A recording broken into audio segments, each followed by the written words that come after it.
Yo, so let's start build up this bass. So boom, boom, boom. Just make it simple this time. Boom, boom, boom, boom, boom, boom.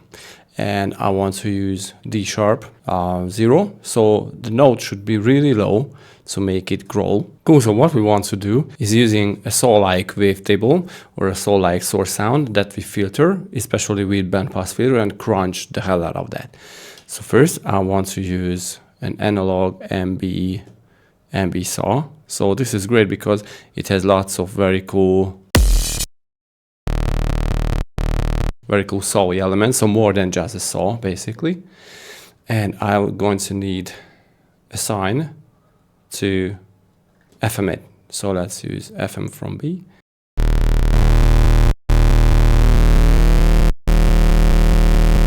Yeah, something like that. But I will need an envelope for it. Yeah, something like that. Oh, but this is too fast. Yeah, cool, that's it. And also, as I told you before, we need a bandpass filter. But we want to open it on the beginning of the sound. So have this like boom, boom, boom, like a kick sound. And also I'm going to add a punch to it by modulating the master tune.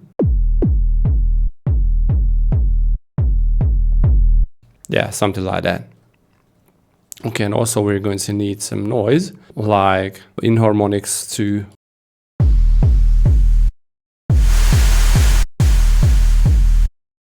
cool, and let's root both of them. Well, we don't need these.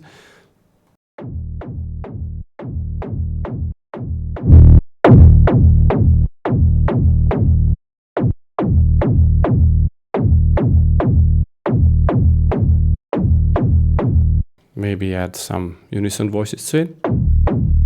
And the tune. Yeah, we have some nice boomy frequencies coming through.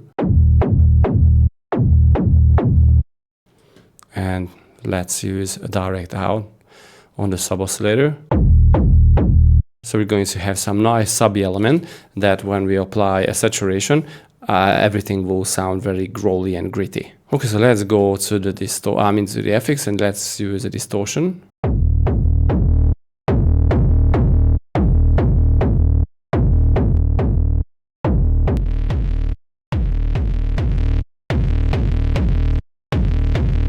And let's use envelope 3 on the distortion. We distort the beginning of the sound to have a cool transient. Alright, let's use a filter. A band reject filter is actually important here because we have lots of mids.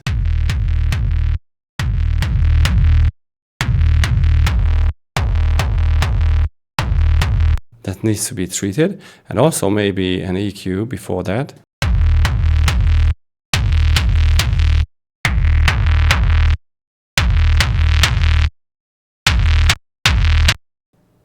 And maybe cut at around like 200 Hertz.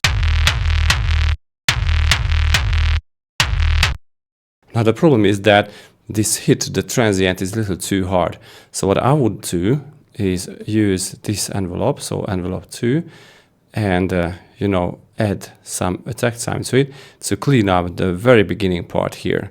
So this is why I would drop this here.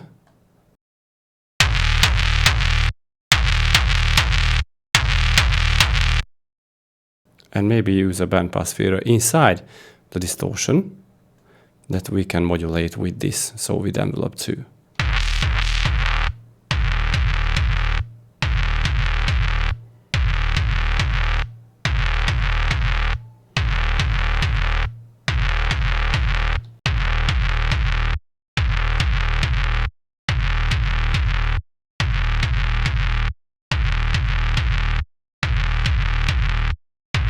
Okay, and apply a phaser.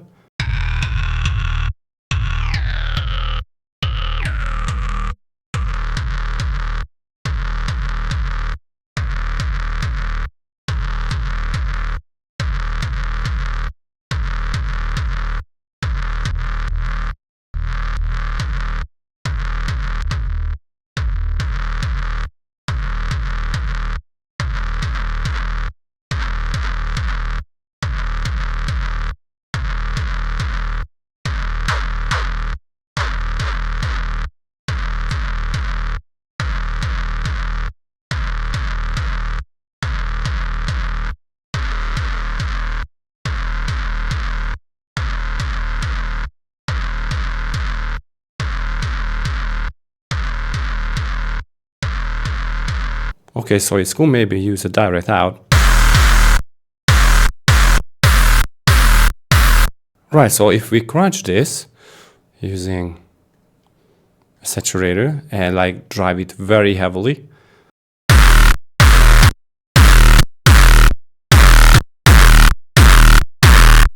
this is something really, really critical. Use a soft clip so we don't digitally distort. Okay, but before that, let's use an EQ. So like chopping off the tail, I mean the very highs. And it's already a lot cleaner now. Oh, so cool. And maybe the boomy mid-lows.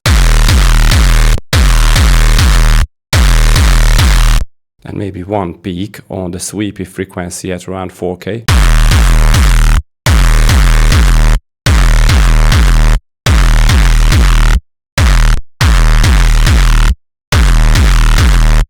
So as you can hear, it's a very, very cool, well, almost like a compressed sine bass, but it's a lot more because compressed sine don't sound like this. It is a lot more in the mids and, you know, it's just a lot more aggressive. So we're going to use this with the drums. But before that, let's group it and apply a sidechain using simply the utility tool. So yeah, this might look a little more time by adjusting the gain, but it's really not, because you only need to do it once, and you know, after that you just copy it like this, Ctrl D, and boom, you are done with the sidechain basically here. Oh, but we don't need this.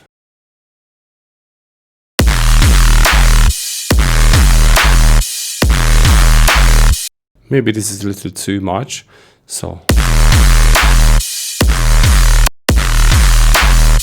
let's apply another EQ after the saturation, so make it a little cleaner.